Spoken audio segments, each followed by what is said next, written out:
Bom dia pessoal, tudo bem? Então vamos falar hoje sobre pessoas, continuar falando sobre esse assunto.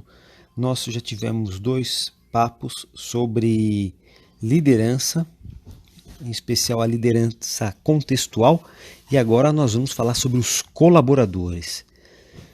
Muito bem, nesse terceiro papo de hoje, a gente precisa pensar, em termos de colaboradores, que é preciso começar a ver o seguinte fato: quanto maior é a complexidade que vem se apresentando nas atividades, mais os profissionais precisarão ser flexíveis e mais as relações de trabalho deverão ser dinâmicas. Tem mais gente no mundo e, portanto, tem mais demanda. E, por sua vez, tem mais necessidade de aumentar a taxa de inteligência para resolver os problemas, que estão complexos, e aí você precisa aumentar a liberdade dos colaboradores, para que eles possam resolver novos tipos de problema. Então, essa questão de liberdade não é só para o fornecedor, mas ela também está presente em quem consome. A gente vem falando aqui que o consumidor está mais empoderado. Então, ele também tem cada vez mais liberdade, mais solto dos dois lados. Então, a gente fica pensando que o emprego mais fixo vai perdendo lugar para o emprego mais flexível. O consumidor precisa ter serviços e produtos cada vez mais personalizados. É isso que eles têm pedido. E isso demanda que o fornecedor, que é quem trabalha, se não perceber essa necessidade, precisa ser trocado rapidamente. Os likes, os cliques, as estrelas, que é a nova linguagem digital, eles não perdoam performances insatisfatórias.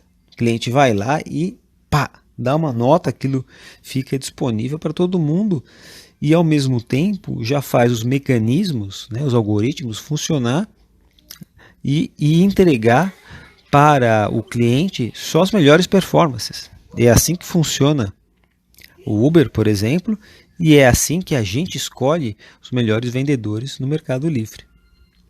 Do ponto de vista de quem fornece ou de quem trabalha em ambientes, em ecossistemas mais digitais, ficam todos sujeitos à avaliação constante.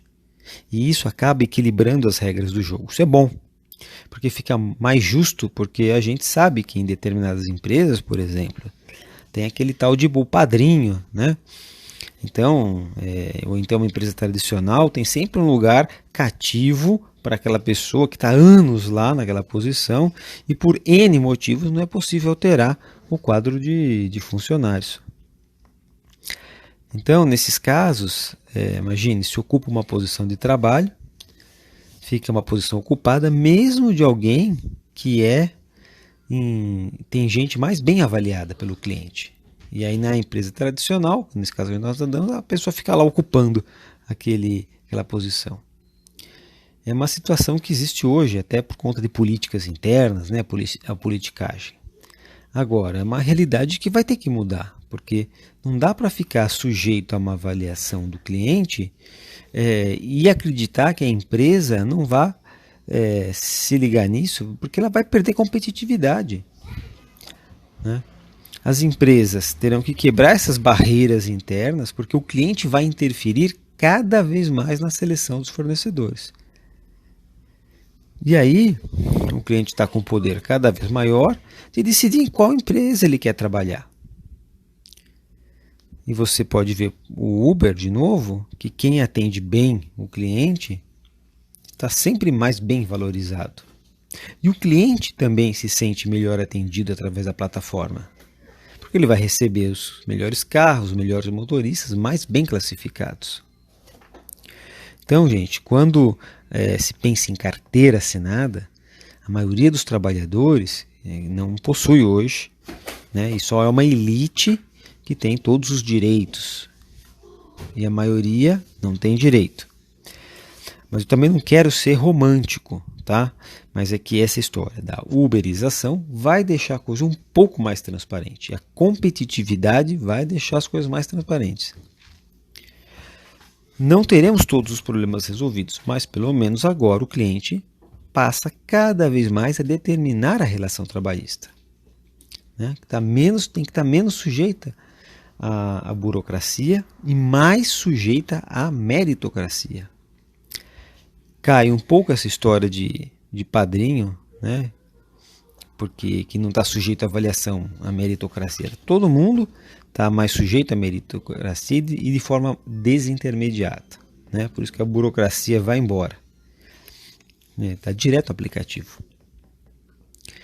E a gente vê então cada vez mais o fim da carteira assinada e o início de uma relação de parceria, né? Talvez dê até para chamar de parceirização, que se dará pelas plataformas entre o tomador de serviço e o fornecedor, onde os trabalhadores terão mais liberdade de tempo e de lugar. É uma ruptura, né, que tende a dar mais incentivo para melhorar constantemente os resultados e que serão avaliados pelos clientes. Essa é uma macro tendência, gente, que neste século os indivíduos eles vão ter que ser meio que uma startup, sabe? Startupizados, será que existe essa palavra? E cada pessoa vai ter que se preparar mais e se preparar para se virar como se fosse uma espécie de empresa, uma microempresa, trabalhando então em grandes plataformas. Bom, se você for pensar, por exemplo, o Get Ninjas, já existe isso, né? Você pode contratar mecânico, você pode contratar faxineiro, você pode contratar vários tipos de profissionais pela plataforma, né? E outro dia eu estava conversando com uma pessoa, falou assim, aqui é minha mecânica, minha oficina depende de boca a boca, indicação, isso nunca vai mudar. Mas por que não vai mudar? No Get Ninjas tem oficinas, e basta você olhar a reputação, as estrelas, que a confiança fica lastreada. E nesse caso, gente, de estar trabalhando com plataformas, não haverá gerente, né? Não precisa mais ter chefe. E aí você consegue ter um negócio mais exponencial. Como é que o Uber cresceu tanto? Ele não tem estrutura de RH para motoristas, não tem área de treinamento, não tem área de qualidade. Então, se abre mão de uma estrutura gerencial porque você tem uma reputação digital. Né? E isso acaba virando um índice determinante para todos. Quem tem mais estrelas terá privilégios e quem não tiver será obrigado a sair do negócio. Né? Para a gente fechar o ponto aqui do Uber, o negócio fica exponencial. Aliás, é isso que é negócio exponencial. Quando você consegue resolver para milhares de pessoas com uma estrutura muito enxuta. E é por isso que a carteira assinada vai fazendo mais sentido no ambiente administrativo atual, com o gerente. Porque no mundo da reputação no digital, quem não tiver avaliação adequada vai ter que ir para fora. O ambiente digital não pode ter carteira, é incompatível, gente. O colaborador mal avaliado não pode continuar, ele quebra o negócio. Né? Já viu o vendedor no Mercado Livre, por exemplo, com péssima avaliação? Ninguém compra. Né? Ninguém compra desse cara. Então, você não dá para gastar tempo com colaboradores sem performance. Né? Como muitas vezes a gente acaba encontrando nas empresas tradicionais. E você não consegue tirar o sujeito de lá de jeito nenhum.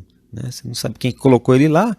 Então, tão amarrada a estrutura, né, em termos de políticas, que você não consegue tirar o sujeito de lá.